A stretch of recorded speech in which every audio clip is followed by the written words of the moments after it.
Con il Natale il centro San Gaetano di Padova si apre alle famiglie e ai bambini. Si chiama proprio Natale in famiglia il cartellone di iniziative che andranno in scena al centro culturale di Vialtinate e comprende anche il nuovo servizio di Play Lab, uno spazio gioco gratuito per i bimbi dai 5 ai 12 anni. È un'iniziativa che come settore servizi sociali abbiamo deciso di offrire alla cittadinanza per offrire un momento di conciliazione e di tempo libero per i genitori che durante il weekend potranno godere di 2-3 ore libere in centro storico per incontrare amici, parenti, tutte quelle attività che insomma rendono bello il nostro Natale, mentre i bambini sono impegnati in attività educative svolte dalle nostre cooperative di educatori. Serate di gospel, concerti e spettacoli pensate per tutti, un momento d'incontro per grandi e piccoli, come il Festival dello Scambio di Giochi, per incentivare i bambini a valori come il riutilizzo degli oggetti e la sostenibilità.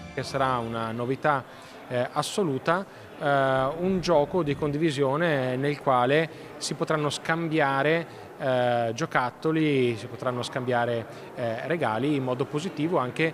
valorizzando un'idea di economia circolare. Nell'area Play Lab, spazio per 20 bambini a turno accompagnati da 3 educatori in giochi e laboratori. Con l'iscrizione si è in grado di organizzare le attività proprio in ragione di chi partecipa e saranno attività laboratoriali all'interno dello spazio, quindi dei giochi, delle attività creative e delle possibilità di attivare anche le proprie abilità.